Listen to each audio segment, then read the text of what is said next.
Baby, set it early.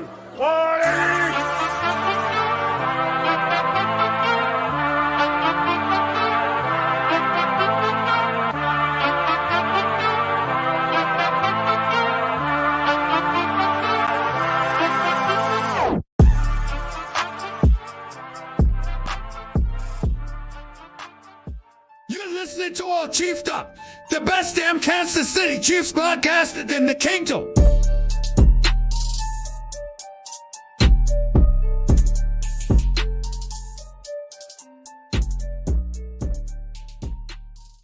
Chiefs Kingdom ACU crew, thanks for being with me this Thursday afternoon. It's about 2:10 p.m. here on the East Coast, about 1 o'clock there in KC.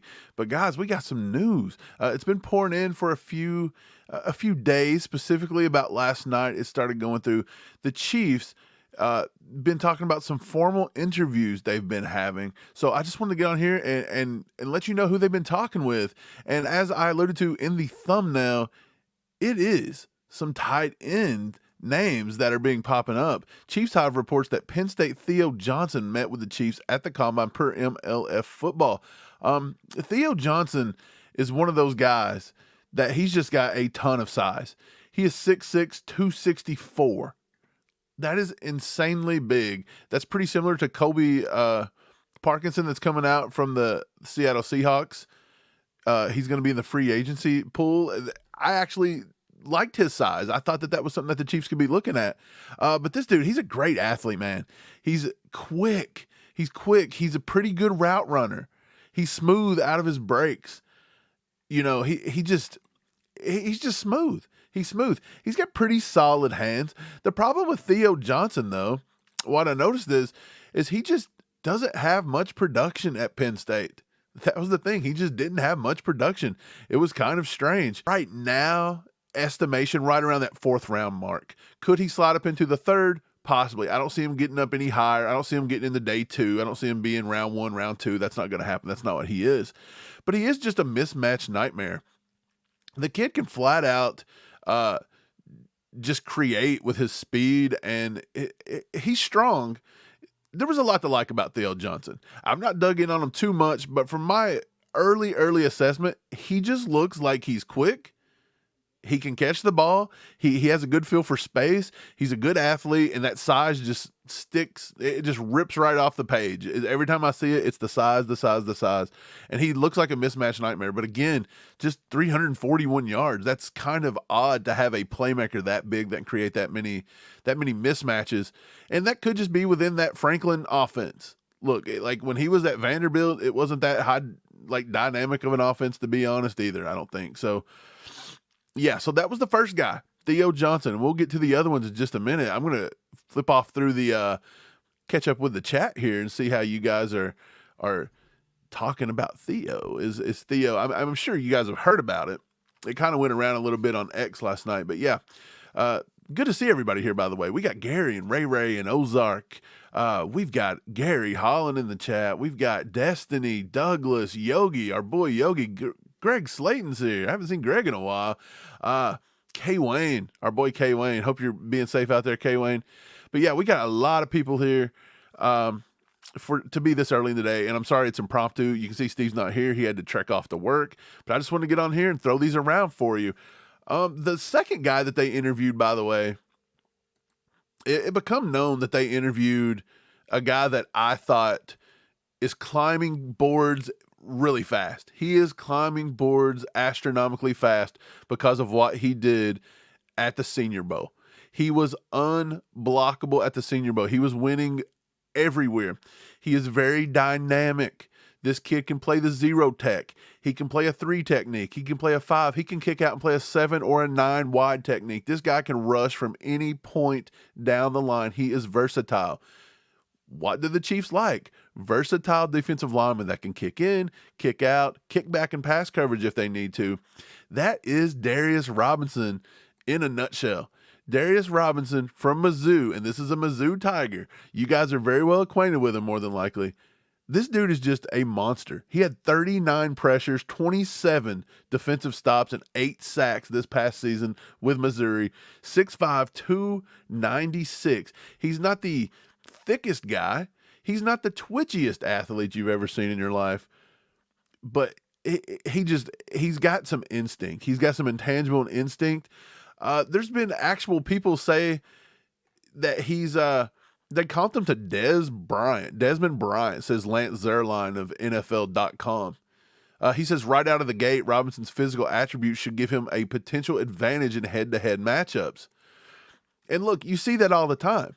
This cat he's built, he looks the part, and again, I know you're going to say, hey, we just drafted an edge last year, but if you look at our edges, we've got Charles Omenihu under contract. He could possibly be cut. Dude is battling an ACL injury. He's complaining about his contract. We got Felix under contract from last year, the rookie from last year. Felix, he was solid when asked to be there, but we didn't see flashes of like greatness. We seen way more out of George Karlaftis year one, which by the way, George got to play a lot more. And then in year two, George Karlaftis stepped it up and he's getting to that double digit. I think George Karlaftis is there, but you got to have that other one on the other side. And if you plan on bringing back Chris Jones and putting a lot of money into him, I know Chris Jones elevates people just like Mahomes does on the offensive side of the ball. But the thing about it is you've still got to have that elite pass rusher. And are we as a team prepared to let B.J. Thompson and Felix, and by the way, B.J. played a lot less than Felix did. You're prepared to let those guys just run with the first team and it be whatever. No, I think they're going to look in free agency and right at the draft. Look, pass rushers are premium in the NFL. You will see pass rushers go half the time before a QB will. These are quarterbacks of the defense. These are the golden standard in a passing league. You can never have too many edge rushers. You can't. And when you're getting a guy like Darius Robinson, who's flying up the draft boards, he looks the part. He can set the edge. And my God, he can stop the run. Not only can he get after the pass, but he can stop the run. I'll throw up some clips of him. Here he is at the Senior Bowl. He's just going right around people. I felt like that was Tyler Guyton, who, by the way, I'm kind of big on. I'm decently big on Guyton. He was unblockable. Here he is, like just stuffing the run. To me, he's one of the best run stuffers in the whole class, to be honest, in my opinion. So I've not dug in a lot, but here's one stat I found from Darius Robinson that should excite people. He was playing more inside. 0-3 technique. And his pass rush win rate was 11%, right around 11%. This year, they started experimenting, kick him out to the 5, the 7, the 9 technique. His pass rush win rate went to a 16.2%. That is astronomical. It's 16.2%. And that is a defense that's not gimmicky. It's not like the McDonald from last year at Iowa State who kind of played the 3-3-5, and it was an odd, I don't think it was 3-3-5 actually. It might have been a 4-4-3 or something. They played something weird. Whatever Iowa State ran, just very weird. You didn't know how to project McDonald to the NFL level because it wasn't an NFL defensive scheme. You just don't see it a lot. But you see Mizzou is putting out tons of draft picks, tons of good players in the NFL recently. They are legit. And this guy was one of the leaders of the defense. You've got the corner, I think his name's Rakestraw. You've got Abrams, the corner there. They've got a few guys, but let me tell you something. Darius Robinson, flat out beast. And to be honest, it's a draft need. You get another pass rusher with potential, like crazy upside potential, and you get him at 32. These are picks that you just keep. These are luxury, beautiful picks. And I know it's not sexy and it's not the wide receiver or whatever else we're wanting, but this is how you keep building. And by the way, he was interviewed. Missouri, Darius Robinson gushes about the Chiefs coach after his formal interview. Check out what he had to say about everyone. He says, I met with the Chiefs via Starcade. Starcade got to interview him. Friends over at Starcade. Shout out. He said, it was a great interview seeing Andy Reid, the GOAT.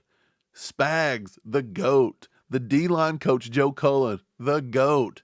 You know they have a great program. I can play every position. I can play the 0 to the 9, which we've discussed. I'm physical. I'm going to run. I'm going to hit somebody. I can do everything. I just want an opportunity to put my cleats on the ground and play as fast as I can. And again, he's from the Michigan area. A lot of smoke about the Detroit Lions looking to grab him. I think they're at 29. I would be very surprised if he gets past 29. I really would. Now, would we trade up to take this guy? Maybe not, unless they fall in love with him. But if he was to slide to us, I can see us taking, another edge rusher. They're just a premium. He says, playing in KC, that would be awesome. I love Mizzou. That's my second home. I tell people I'm from Michigan and Missouri. So the kid, he's a good dude. He likes the area. I think he would be another fit. It's another fit in a Spags defense. And by the way he talks about Spags and Joe Cullen and Andy Reid, you just love guys like that calls them the GOAT. It calls greatness what it is. But that's two. And we got one more. And I'm sure you guys know probably who I'm referring to. When I seen it, it was surprising me a little bit because the Chiefs don't usually, I don't know how to explain this. The Chiefs don't usually go after the big names, the big hot names, especially guys that you could say in previous drafts could be a top 20, top 15 pick. He's probably the number one tight end off the board if you don't have Brock Bowers in this one. Brock Bowers is kind of like, he's a tight end, but Brock Bowers is just not a tight end. Brock Bowers is kind of like Travis Kelce in a way where he can line up anywhere. He can run the ball out of the backfield. He can take jet sweeps. He can do everything for you. Brock Bowers is just, he's a weapon. That's what he is. But they interviewed another guy, and this was the surprise one for me. Jatavion Sanders out of Texas, tight end. Sanders met with the Saints, Dolphins, Chiefs, Ravens, Bengals, Bears, Chargers, Bengals. Every one of these teams definitely need the tight end. Like, they need the tight end.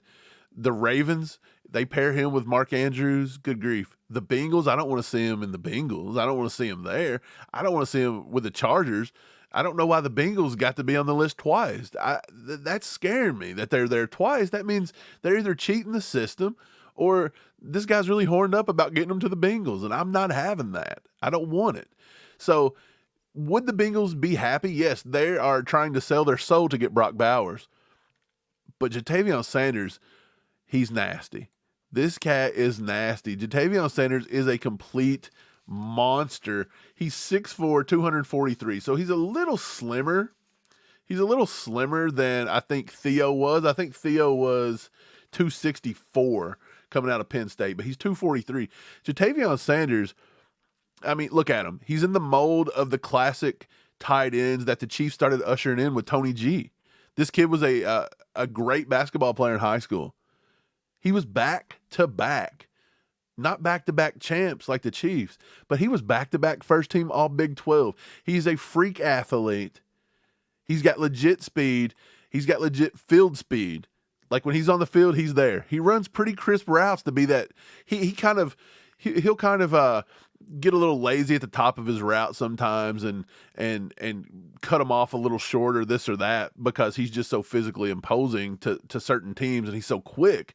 But he runs very quick, like crisp routes. His drop rate in 2022 was only 6%. Could he up that? Could he make that better in 2023? Yes, he did. 0% drop rate for that kid in 2023. You know, he is a playmaker. He is a playmaker at the tight end position, and I will show you some clips of this kid in just a second. But he's tough. He has got plus stop-start ability for a tight end, plus stop-start ability for a guy his stature. I think he maybe needs to get a little tougher at the contact point. There were times I watched a little bit of film on him, not a whole lot. Again, I'm at the very early point in this draft process for me as digging in. But I see him go up against a guy, and I cannot remember who it is. It was a safety on one of the teams that I got to watch, and I just can't think of it right now, but he was getting knocked around a little bit in his route. He was getting bullied just a little bit, like very physical. And you're like, dude, this dude's 6'4", 243. Like, you are a big guy. Let's not get out physicaled here. Let's not do it.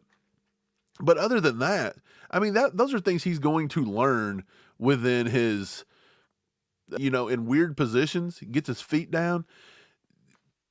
This guy, Jatavion Sanders, if Jatavion Sanders falls to the Chiefs at 32 and they pull the trigger on him, I'm taking him. I'm taking him all day, and we're going to party hard in the kingdom, because that is a tight end. That is a playmaker. That is your Dalton Kincaid of last year, minus Brock Bowers. Again, we're going to throw Brock Bowers out. He's not going to fall. Brock Bowers will be lucky to get out of the top 10 when it's all said and done. Brock Bowers is a monster. He may get past the Jets wherever they're picking. He might get past them if they decide to go with offensive line help. But I just don't see it. But Jatavion Sanders, is there a huge gap between him and Brock Bowers? That's a little bit of a gap, but it's because Jatavion Sanders is almost more of a raw football player in comparison to. But look at the upside, by the way. You've seen this dude. I'm going to play that clip package again because, my God, I want everybody to marvel at what this guy does. He catches a 10-yard, like a slant pattern almost, and just takes it to the house. This is a 6'4", 243-pound tight end with a stiff arm and just outruns people. Okay, to you at 6'4", 243. If this guy don't get you fired, it's guys like Jatavion Sanders that get you fired up to watch draft content. It's guys like Jatavion Sanders that get you fired up to analyze players. Like, it's insane. But let me know in the comments, in the chat, what you guys think. Who impresses you most out of all of them? Are you more of a Theo guy from Penn State? Are you more of a Jatavion Sanders? Do you think maybe we should go with Darius Robinson, the Mizzou guy? Let me know in the comments, but I'm going to get to some of your comments right now. Enrique with the one gifted membership. Appreciate you, Enrique. Enrique, our boy, throw some ketchup in the chat for him. If you got the membership from Enrique, give him a thank you. Give him a thank you. Appreciate you guys. Again, just hitting this up before I head off, on my daily work ritual. But I decided to come on here. I've been going for about 2 hours evaluating, and I was like, look, I'm going to go online. I'm going to update Chiefs Kingdom, the ACU crew, on who the Chiefs have been talking to at the Combine. Today's a big day at the Combine, by the way. Big day. Defensive linemen and linebackers are going to run. They're going to lift. They're going to do all the agilities. And look, we're in the market for defensive linemen. Our defensive tackle is thin. Even if you get Chris Jones back, the only two guys we got is Isaiah Buggs on a futures deal. Isaiah Buggs on a futures deal. And Neil Farrell, the kid we picked up from Oakland last year in a trade. Not Oakland, Vegas. I'm sorry, I'm old school. They'll always be Oakland to me. But Vegas Raiders, we picked him up in a trade. He played a few snaps here and there, but it's not the most depth, position. Turk is a free agent. Derek Notty's a free agent. They may test the market. They may come back. Who knows? And I know it's early in the process, but there's hardly anybody here. So don't tell me that the Chiefs are not going to look at defensive line. And when you look at edge, you've got Omenahue, who again is injured, battling ACL. Malik Herring's not going to be here. Mike Dannis probably going to test free agency. His market value got up a little pricey. I think they're going to just say, hey, go test your market value and see what you got out there. But other than that, you got Felix and you've got B.J. Thompson, two rookies. And I mean, George Karlaftis is the cream of the crop right now. I'm not saying George Karlaftis is bad, but George Karlaftis, again, is a 10-sack guy. He could get to that upper echelon, but George Karlaftis is just not up there with your Brian Burns of the world, your Bosa's of the world. He's just not there. He's slightly below. Could he get to those? Probably. But pass rushers are a premium, and so they will be looking at defensive linemen throughout the day. And then linebackers, we all know that we have to get Drew Tranquill back in here and get him signed. Nick Bolton's on a contract year. You've got to get Nick Bolton re-signed more than likely. We've got some young guys. We picked up Cam Jones out of Indiana last year. He was actually a priority UDFA, so we can find him. We got the cat from North Carolina State that hurt his knee, but he was pretty good last year. I actually thought he was going to make the team at some point. Isaiah Moore, I believe is his name. So we've got a lot of talent there, but at the same time, when you're going to probably lose Willie Gay, that becomes where you're going to look to replace Willie Gay. Now, there are a few guys in the draft that I kind of like. I kind of like them to maybe do what Willie Gay does and replace Willie Gay in a way. And you know, you're gonna know a few. You're gonna know one of them. You're gonna know one of them because you're gonna know the name. And I'm sure if you dig in, you know who it is anyways. But Jeremiah Trotter Jr., his dad, Jeremiah Trotter, we all know him. But this kid was a 5-star recruit coming out of high school. He supposedly runs a 4.6. He supposedly runs a 4.6. He's 6 foot tall. He's 230. He's a little smaller than Willie. I want to say Willie's more off the top of my head around the 240-ish mark, but I could be wrong about that one too. I really could. I could be wrong about Willie. I don't really have the size, the weight, height, intangibles in my head to remember. But yeah, Jeremiah Trotter's one. And then they do have another linebacker there that intrigues me a little bit. Well, they had one last year that everybody liked was Trenton Simpson. And I don't know what he really did when he come through. So that's one of those things. Like, it seems like Clemson linebackers, you never know what you're going to get with them. But yeah, there's a few linebackers there that I think they will look at. So, it's one of those things where it's like, this is an important day. Every day is an important day in the draft. They've also got Nate Wiggins there. He's a corner. He'll be running tomorrow or the next day. But Clemson's got a few guys. They always got a few guys that come out. But I'll say this. To me, the Jatavion Sanders one was the intriguing one. It was the intriguing one. Jatavion Sanders was the intriguing one. It was just insane watching some of his film. And you guys let me know in the chat what you think. I'm going to actually get to the chat here and read a little bit. Let me see. Charlie, good to see you here, Charlie. He says Karlaftis is much more similar to Tamba than any current pass rusher. Well, yeah, he worked with Tamba in the offseason. Tamba was never known for that elite speed. He was known for the incredible motor, the work ethic, the drive, the don't quit on plays. That's what Tamba, and that's what Karlaftis is. That's a great, comparison there. A great comparison.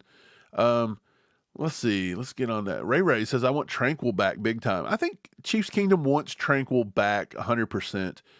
Can we make the contract work? That remains to be seen, but I don't think Drew is going to demand crazy amounts of money. And I honestly think he likes it here. I think he liked it. I think his family enjoys the area. I think he likes it. Julia says, defensive tackle, offensive tackle, and running back. That's my draft list. Wide receiver can be free agent signing. Yeah. Well, I'll tell you this, though. We need tackle, and we need wide receiver to a certain degree. Tackle is a pretty deep position in this draft. There's only one position probably deeper than tackle. Luckily for us, that's probably wide receiver. So will they swing on a wide receiver early in the draft? Maybe not, because this is a deep class. You could get a guy in the 3rd or 4th round that not only is going to step in day one and help you, but they could have the Rashee Rice intangibles.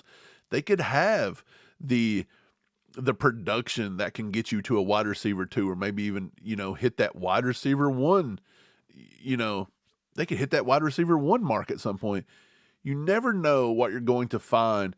And Brett Veach and them are pretty good. Now, again, their track record with wide receivers, not the best, but I'm not going to say they're horrible either, because I believe what they do is they draft to fit a style and a specific piece for what Andy Reid does and what his offense requires. And again, Andy Reid has never valued that big, tall, giant X wide receiver.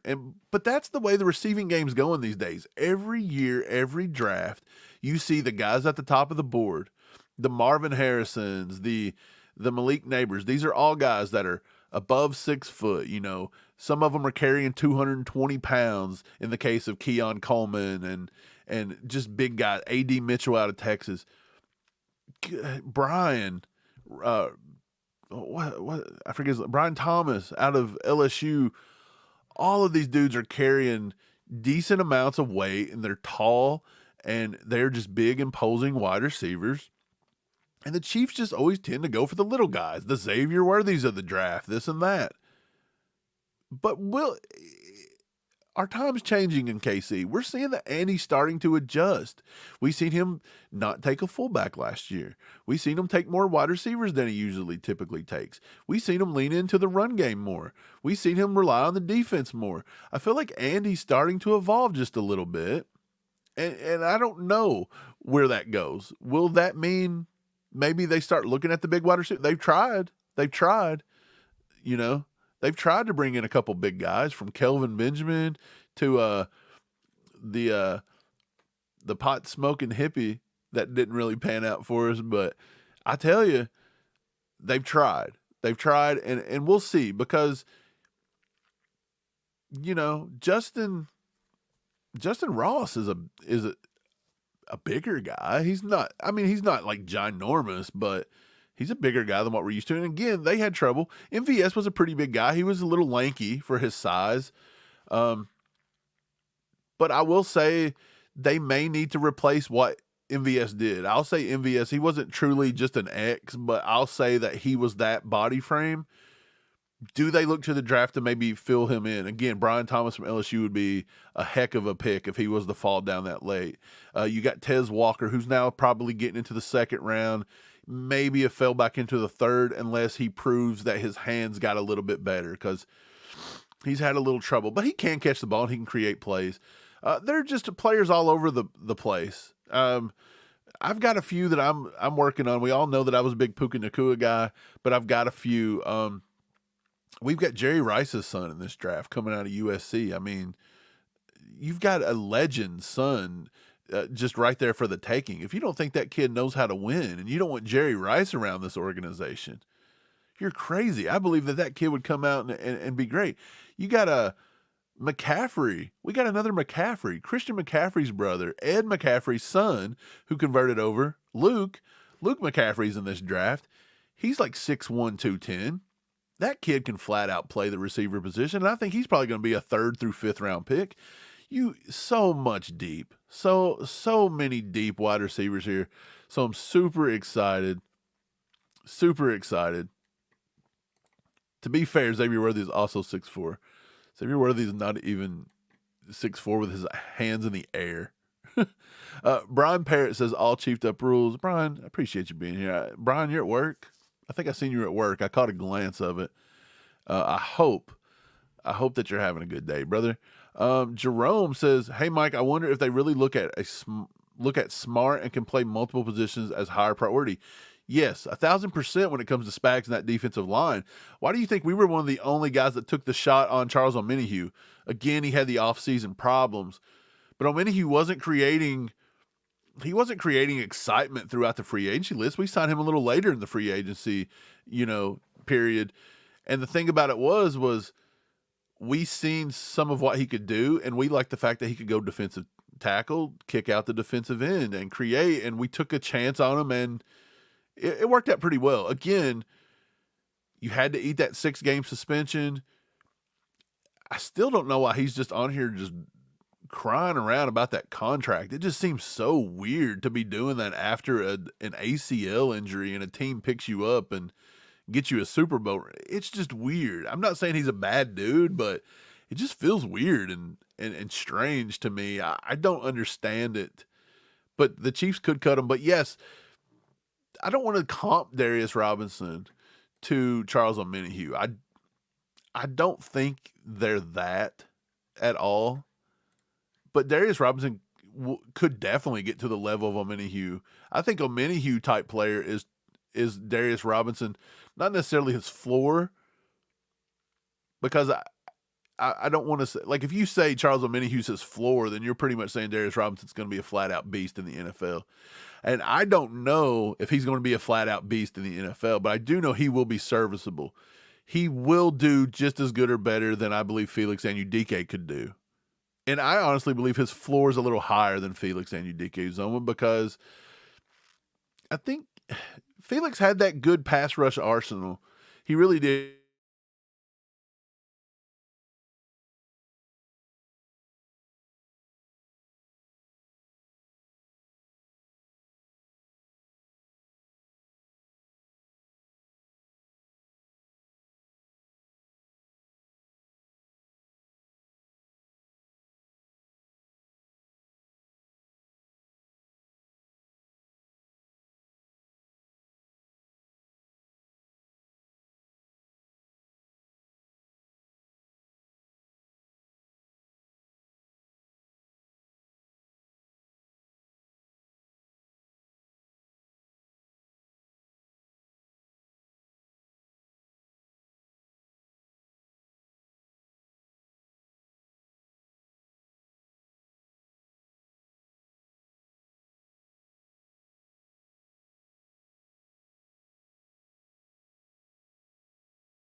Am I back? Do you see me? Are we back? Are we back? Short intermission, not planned by me.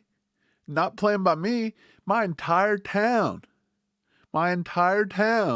just went dark.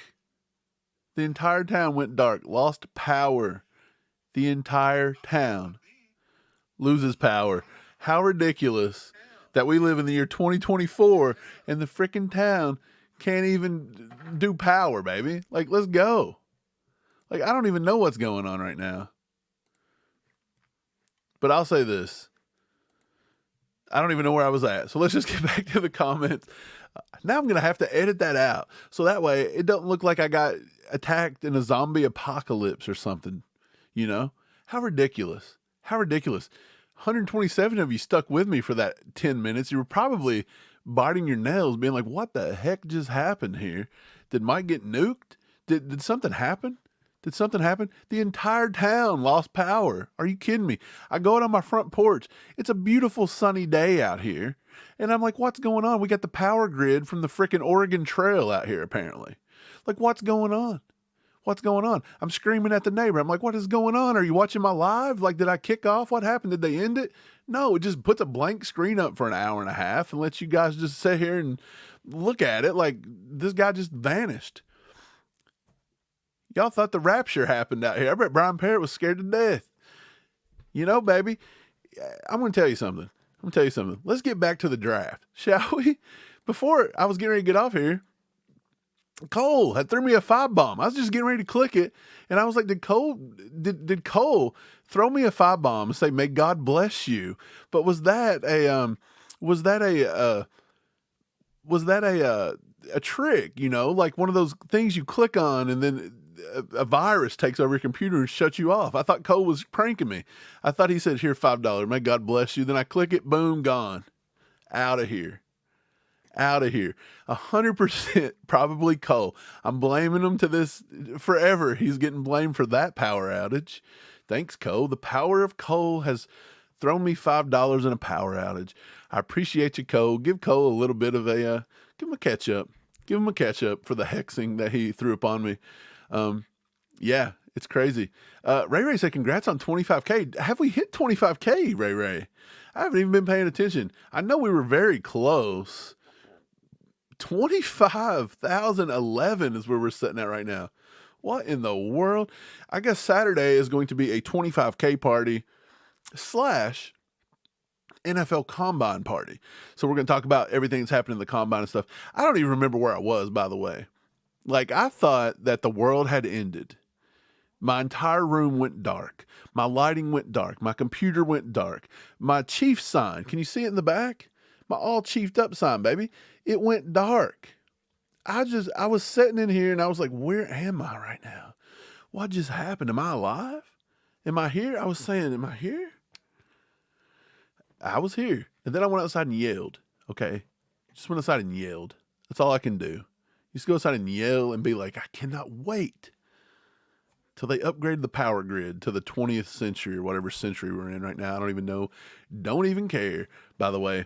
But yeah, appreciate you guys. Appreciate you guys sticking around with me. I don't even remember where I was at. I was talking about the draft. I was blabbering on about something because why? When I start talking about the draft, I go Mel Kiper. I start acting like the Micro Machines man. I got so much stuff up here I'm trying to get out. I'm saying blah, blah, blah, blah, and it's not really working. It's just insane. It's insane. Ray Ray says, Jessica, the ACU apocalypse. Yeah, I think it happened. Ray Ray said you was talking about the DT in the draft. I don't even remember which DT I was talking about at this point. You know what DT I wish we could draft? Derek Thomas. That's what I wish. I wish we had Derek Thomas, baby. I wish that's who we could draft. But yeah, so I'll get back to kind of what I think I was talking about. I think I was talking about how, I think I was talking about the versatility they were looking for. They always look for versatility. And again, with Omeni-Hugh and this and that. So yeah, I do believe that Darius Robinson is somebody that does fit the mold. That's what I think. Gary says, Mike, do you think the Chiefs take a receiver with pick number 64? That's a possibility. I tell you, there's a few guys I'm looking at in the second round. Again, the first round, let's think about where the Chiefs could be at the first round. And by the way, I'll use this as a segue. If you're not part of our Patreon, patreon.com/allchieftub, it's $10 a month. We're going to throw a lot of draft content on there. I kicked it off yesterday by reviewing a mock draft that just come out by NFL.com/NFL Network's Bucky Brooks, his mock draft 2.0. I went through every pick. I talked about the plus, the minuses of it, and what I thought. So it's not just Chiefs content, but I'm talking about every single team in the draft. And you might be like, why do I care? It's not about caring about what, say, the Commanders take at number 2 or who Denver takes at number 12 or just wherever. It's not about that, but it's about learning these players. And so I'm specifically going down the line. I'm talking about the players, comparing them to others in their position. I'm giving you a rundown of each player. And it's just a good way to learn players because some of these guys could slip. So looking at Bucky Brooks' mock draft yesterday, to answer Gary's question, he did not have us taking a receiver. He actually went the route that I thought they were going to, and he actually had them taking Darius Robinson out of Mizzou. And I had just said that the day before to Steve. I said I wouldn't be surprised if Darius Robinson's not a player here. And then lo and behold, he puts out the mock, and then we hear that Darius Robinson is being interviewed by the Chiefs. So I'll tell you, if it comes to wide receiver, the next wide receiver up on his big board, or my big board, would have been where Bucky Brooks left off, would have probably been A.D. Mitchell from Texas, Xavier Worthy from Texas. Those were the guys you were looking at. Now, look, I know a lot of people are very pumped about Xavier Worthy. Xavier Worthy does a lot of good things. He's very fast. You can't teach speed. He's quick. He's shifty. He kind of reminds me of Zay Flowers a little bit. I think Zay Flowers had a little bit better ball skills. But Xavier Worthy he's okay. He's a football player. Again, he had some drop issues 2 years ago. Come to find out, he was playing through a broken hand. Steve Sarkisian had said that, and he alluded to he was playing through a broken hand. So that proves that he will do things to help the team win. So I'm not a dislike of a Xavier Worthy, but Xavier Worthy is a smaller, shiftier, the mold that they want to go to. Your Mecole Hardmans and this and that. And it's like, well, do you want to stick with that, or do you kind of want to go up a little bit? And I'll tell you a few guys I like in the second round. I think we should trade up in the second round. That's Brett Veach's MO. If you get some picks and you can move up, because he's not going to fall to your second round, number 64 here, Gary. I really, really like Malachi Corley out of Western Kentucky. He reminds me of Deebo Samuel. He is a truck with the ball in his hands. He looks for contact. He's seeking punishment. He's going to get himself killed out there probably. But at this point in the game, it's like, look, I don't care. This kid's going to come in and he's going to be a beast. His average catch is like 2 to 4 yards. They get him the ball in space. They get him the ball in screens and they let him go. They don't just take deep shots. I'm sure Xavier Worthy's average catch is probably like 20 yards, which means he's just a deep threat. That's what they do. But Malachi Corley's a guy that's you're not going to always get these long catches in the NFL. Those look pretty in NCAA and they look pretty on a highlight clip, but it just don't pan out that way. And I'm afraid Xavier Worthy is going to have trouble getting off of big corners. I've got Xavier Worthy right now as a second round pick. I think he's possibly somewhere between the 30th to 50th. He may crack the top 50, somewhere in the 30 to 50 mark of my top 50 players. Malachi Corley is right there getting ready to crack the top 50. I don't think I've got him cracked just yet. I think he's right on the cusp of it from where I think I would probably put him. But yeah, I think I like that. Another name being thrown out is Xavier Legette in round 2. Like, I don't think he's going to get into round 1. I don't. Now, he could be a early day 2 or a mid day 2 pick. But technically, I do feel like he falls outside of my top 50 as well. He falls right there. He's right around Malachi Corley somewhere. And the reason Xavier Legette, because I was pretty big on Xavier Legette at certain times. But look, he went to the Senior Bowl. He had some injury. He struggled. He struggled in the first day. He struggled right off the rip. He didn't look right. And then he turned it around a little bit. And then he got injured. Didn't get to play in the game. But the thing that scares me about him is he was there. He was there for years and just couldn't get on the field. Even with that size speed combination, he couldn't get on the field. He eventually was able to contribute during special teams. And then when Spencer Rattler got there, Spencer Rattler got him the ball, and he was able to do it. But he only done this production for 1 year, and that kind of scares me a little bit. I want to see you do it for multiple years to be able to give you a first-round pick. Like, that's my thing. And that's why Darius Robinson was kind of not even being talked about as a first-round pick, because he hadn't really had multiple years.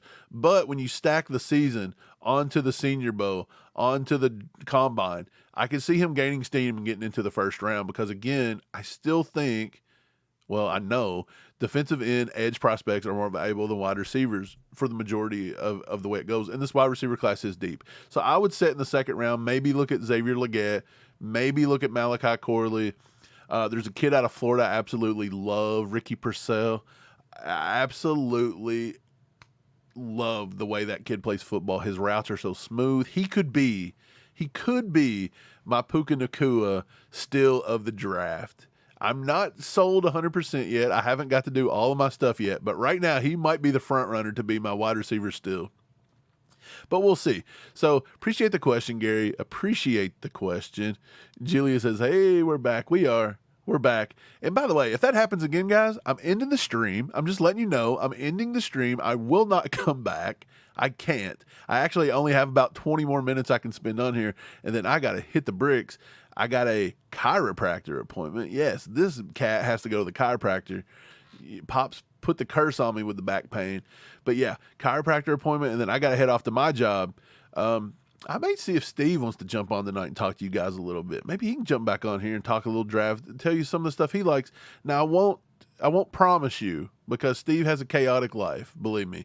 He goes to work, he comes home, he has 47 children he has to take care of, and then, I don't know what he does. This guy's wild.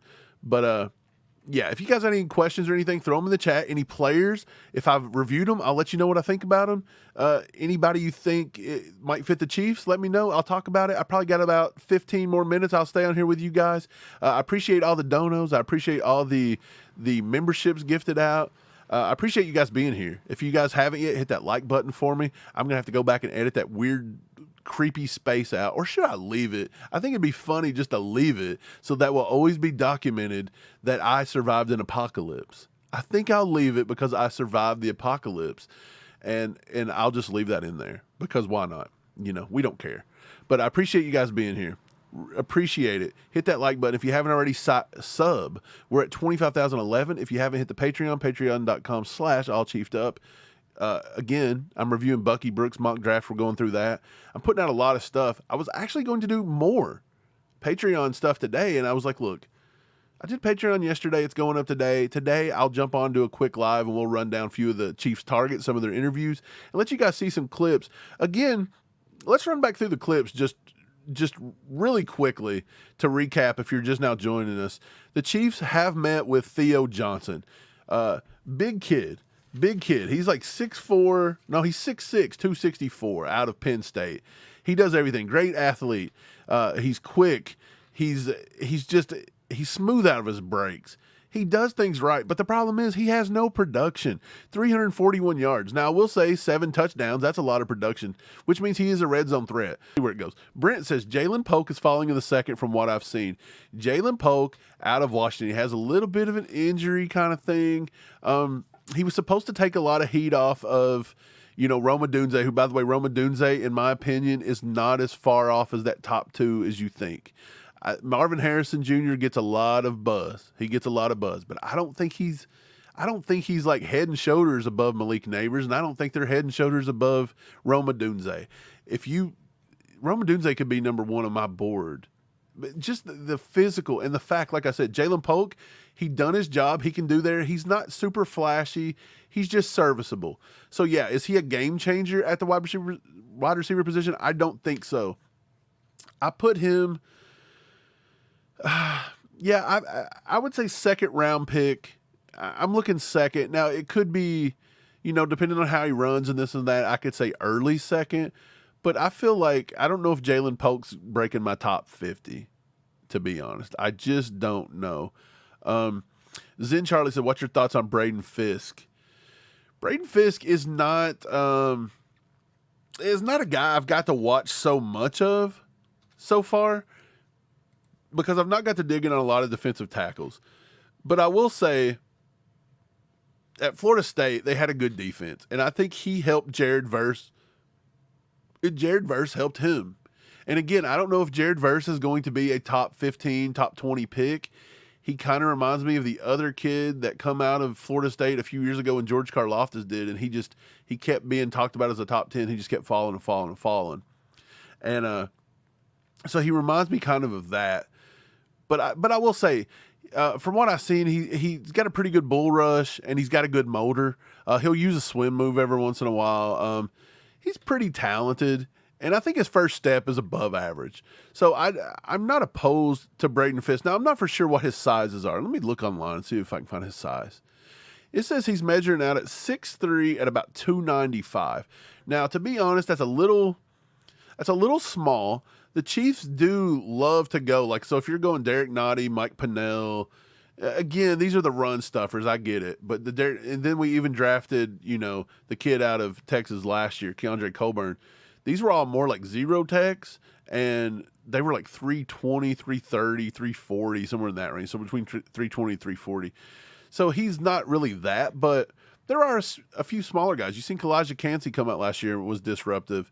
You'll see Newton out of Illinois is going to be the same way this year. So I think Braden Fisk could be Newton out of Illinois. I think this guy kind of, in a way, from what I've seen, kind of feels like the second tier of him.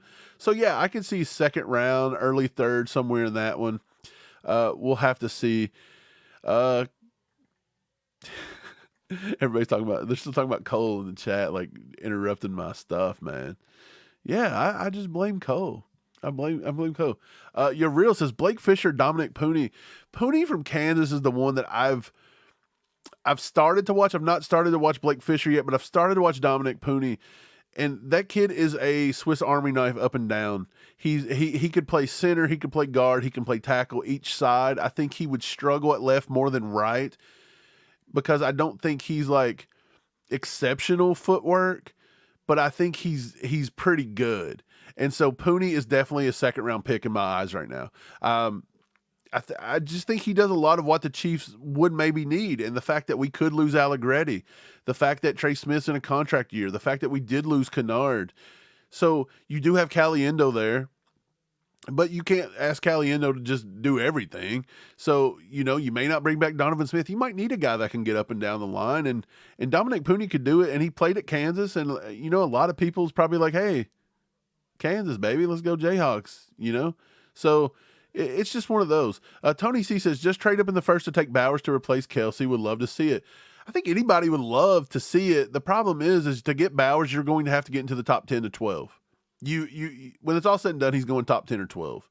And I really wouldn't be surprised if you don't get a team that you don't think even wants him or needs him, and they take him. Would it surprise me?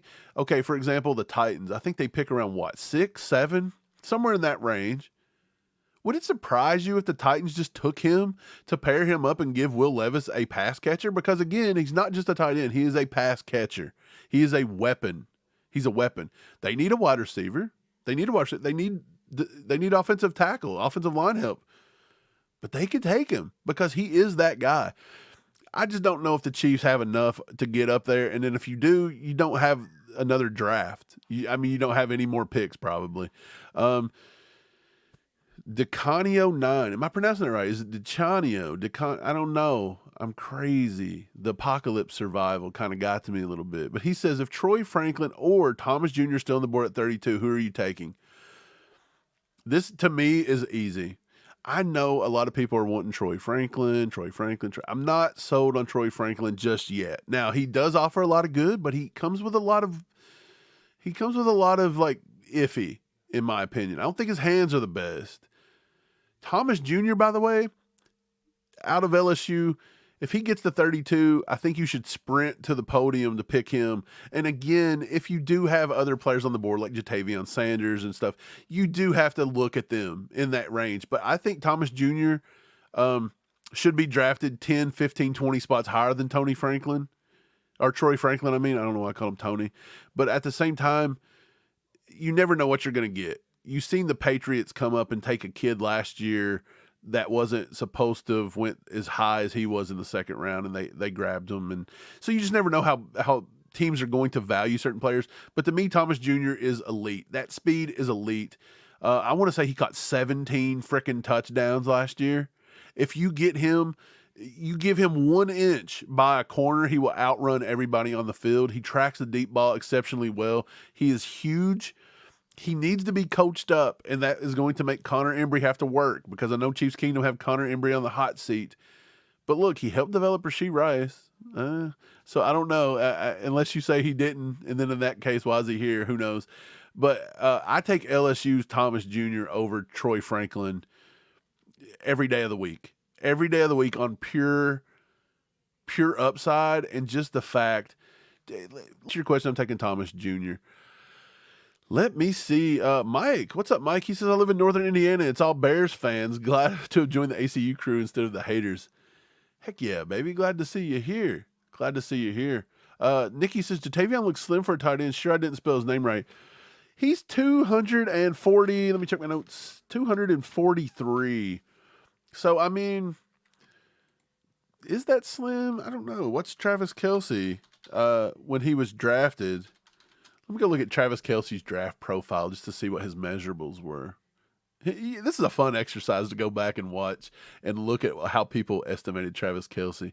I'm going to bring this up on the screen so we can all look through this together. It's hilarious. Okay, you guys should be able to see this. Travis Kelce draft combine. Let me pull Nikki's comment off the screen here. Here was Travis Kelce's NFL.com draft profile. He was 6'5", 255. So Jatavion is about 12 pounds less, and he's about an inch shorter, which is kind of strange. Kelce does not look as physically bigger than Jatavion Sanders in my eyes, but I guess so. He was graded a prospect grade of an 80. That's pretty good. That's pretty good. He was second in total score in tight ends, second in tight end rank in the combine in athleticism, sixth in production. The fact that this cat lasted to the 3rd round for the Chiefs is insane. But let's look at what his bio. Look at his comparison, by the way. Rob Gronkowski. Who did this? Lance Zierlein? Zierlein? How does he pronounce it? I don't know if it shows. It don't show. Usually Lance has been doing their draft stuff since about 2014, 2015. So maybe it is him. He says, Kelce has been a tremendous run blocker throughout his career for the Bearcats, but really elevated his game as a receiver in the senior season. He isn't a tremendous athlete, but he does a lot of things very well. It's a deep tight end class, but Kelsey's play suggests he should be highly sought after. Credit Zierlein for seeing that. Yeah, Kelsey's not the most athletic guy in the world, but sometimes he looks it. Like, there's times when Kelce was just a little bit younger, he was making people look crazy. His strength, ideal tight end frame, athletic for his size with great. It's funny because he says he's athletic for his size with great strength, and up top it said he wasn't athletic. It's hilarious watching these guys trip over themselves. Very physical run blocker. Plays with leverage, wide catch radius. Yes, we've seen that. Can adjust to make a difficult catch. We've seen that time and time again. Tough to bring down after the catch. Boy, have we seen that one. Light feet and has lined up in numerous positions. So look, he hit the nail on the head there. Pretty good draft analysis from Lance Zierlein, who I'm pretty sure Zierlein, I don't know how you pronounce it. We're just going to call him Zierlein. Let's go with that one. His weakness, he was suspended for violating team rules. Kelce with a problem with rules and come on, what is he talking about? The only one season of production. Okay, so look, Kelce only had one season of production. So look, when I said, hey, Xavier Legette kind of scares me. He only has one season of production. Well, you can go against the grain because Kelce had that. So I'm glad I read this because this kind of makes me feel a little better about certain players that I do like to see multiple years of production. But again, not everybody's Travis Kelce. Doesn't have blazing speed, not a tremendously explosive athlete, and doesn't come well out of his breaks. Okay, I'll give you that to a certain degree. Let's see if they've wrote Jatavion. Let's see if they wrote Jatavion Sanders' draft profile yet on NFL Network. Nope, they haven't. So Lance Zierlein, I wanted to compare the two. But, yeah. So look, you can't replace Kelsey, but you can try. Enrique says, Mike, you should put up a consultancy to help GMs recruit draft picks across the league. Then you could use the position to send some really bad choices the Bengals' way. Dude, the Bengals would have to pay me triple my amount to even suggest anyone that I think that could slightly be productive. I'm talking like a round sixth, a 6th-round guy that might play 50 snaps all season. You're paying me triple to get my opinion on that one. That's just the way it is. Mark, what's up, Mark? He says, so I guess Steve was in the back room pedaling the pedal to keep the power on and got tired. I don't know what caused that. Again, it's between Cole or Steve. One of those two, you know. That's the way I feel it. Let's get a few more here, and then I'm going to have to dip. I appreciate you guys being here again. So they pronounce it Zerline. Zerline. So, okay, we'll go Zerline. Zerline. Zerline. Why don't you spell your name properly then, and don't put the E before the I. I mean, come on. Come on. I before E, baby. That's the way it's done. Don't you just hate when people spell Chiefs wrong? Does it just irk you? That is one of the worst irking, like, icks I can possibly get. When I see an actual Chiefs fan that's like, dude, I'm a diehard, and then they spell Chiefs wrong. I'm like, what are you doing? That's like saying you love your child, but you can't spell your child's name properly. And look, I'm from Kentucky, and I've seen that a few times probably. You know, I'm sure you guys have seen it too in Mizzou. Don't act like you haven't. But yeah. JCP says, we're looking at D at the combine. What makes me think they're trying to replace Charles. He's an edge rusher on the left. This is an out for Charles Omenihu. Look, I think he's going to have to take a better contract or he's going to have to be cut. And the thing about it is he's been crying about the contract that he himself signed. Okay. Nobody forced him to sign it. He signed it. He cried about it.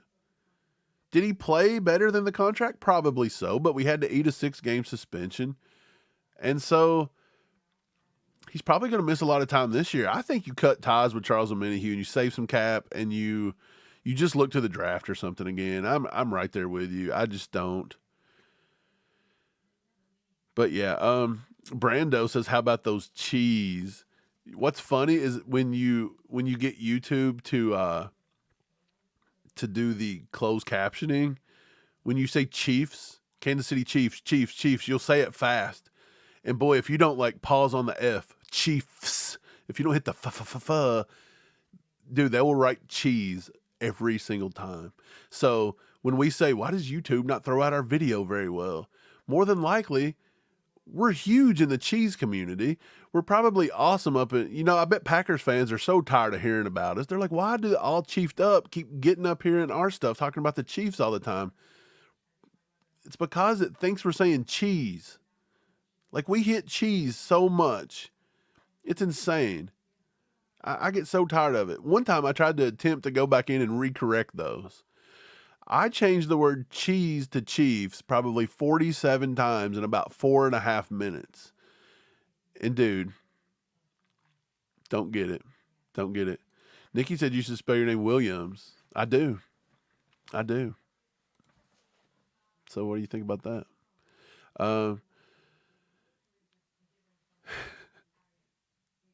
Yeah, it's not easy being cheesy. People are talking about the McCole Hardman thing. Look, I don't know. What would suck is if McCole Hardman opened that big mouth, gets us investigated, and whether we tampered or not, which I truly don't think we did any tampering. But the NFL might look for a reason to try to now taint.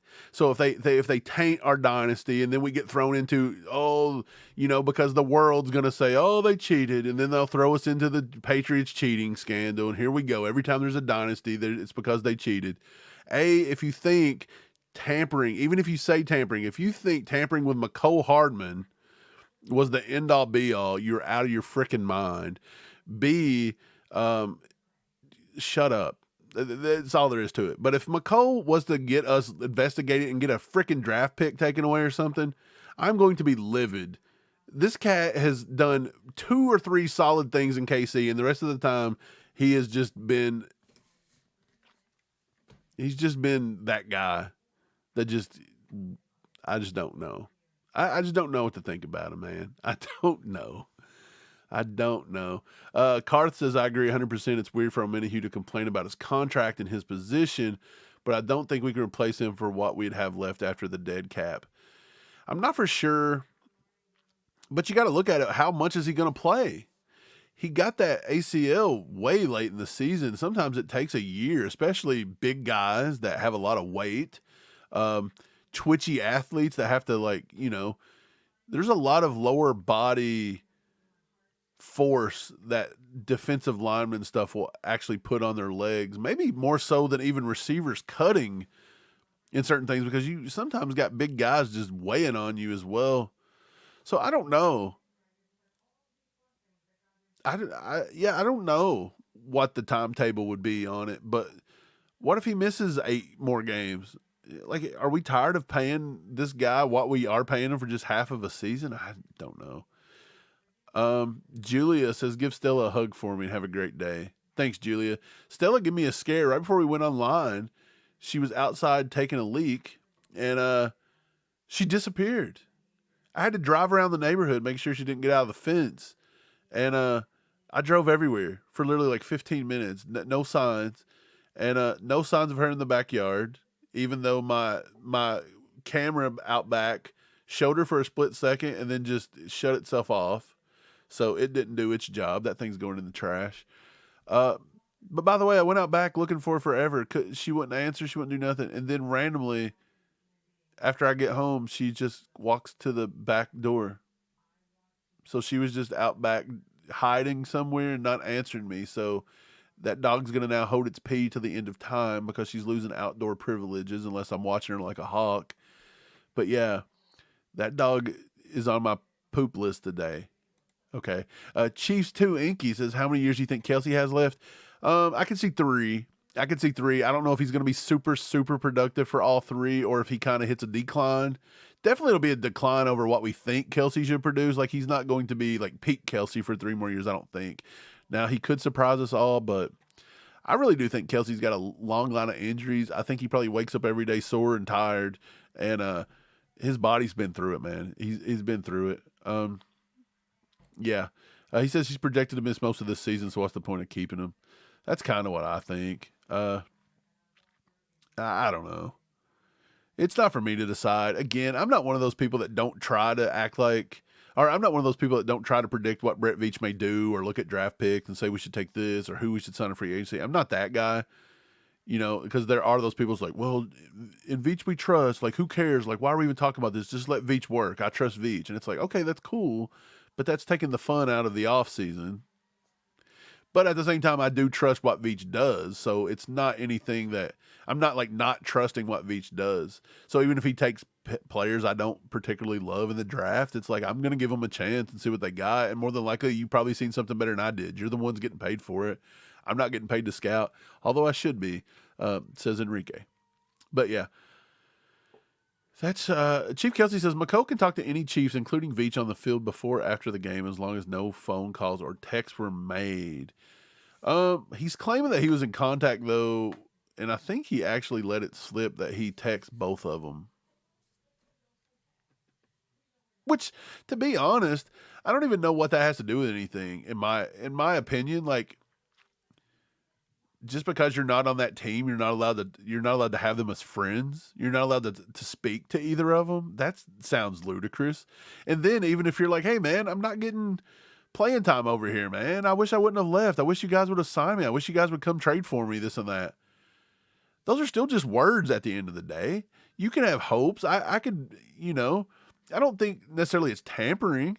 Now, if Brett Veach forced the Jets to trade him, okay, but the Jets still had to be involved. He still had to be like, okay, I'll try. And then he tries. And then the Jets got what they wanted out of the deal or they wouldn't have made the trade. So I still don't understand what it is. It's not like the Jets were in these like crazy contract talks with him or whatever. And then we were, slipping, notes under the table to entice him away or what. That doesn't make any sense to me. I think it's a big nothing burger. And to be honest, even if the NFL says it's something and takes away a pick, they can suck it because they're stupid. It doesn't make any sense. It doesn't make sense. It just don't. I can say it 1,000 times. It just does not make sense. But anyways, I'm going to wrap it up for the day, guys. I appreciate you. I appreciate you being here. Hit that like button on the way out. Hit that sub button if you haven't. We just crossed 25K. We're going to have a 25K party here soon. We talked a little bit about the draft. To wrap it up, we looked at Theo Johnson. We've done an interview with Jatavion Sanders and Darius Robinson. It's crazy. We're actually looking to some tight ends, which a lot of Chiefs Kingdom are wanting after not trying to make a play on Dalton Kincaid or, you know, we had so many tight ends. Sam Laporta, by the way. Good Lord. He was in our own backyard. Where are our regional scouts? How did you miss him? He played, you could throw a rock to Iowa up there, and you guys missed him. It's insane. I don't get it. But yeah, that's going to wrap it up for today. Appreciate it. Again, go subscribe over to our Patreon, patreon.com/allchiefedup. Going to do tons of draft content. Thanks for sticking it with me here for a few hours, going through this amazing blackout I had to endure. If you missed the blackout, go out and watch it. It was wild. You're just going to watch for 10 minutes of nothingness. But then I'm going to rise from the ashes, and I'm going to explain what happened, and it is great. But I appreciate you guys for being here. Again, hit that like button on the way out. Let some Chief fans know where to get some good content. I appreciate you guys. We'll be back talking about the Combine. You guys enjoy that. Watch it today. Watch it. There's a lot of players. I think the linebackers, defensive line's running today, doing some drills. That's big positions for the Chiefs. So you guys have a good one. I'll catch you guys on the flip. Go Chiefs. There goes a sight from my soul.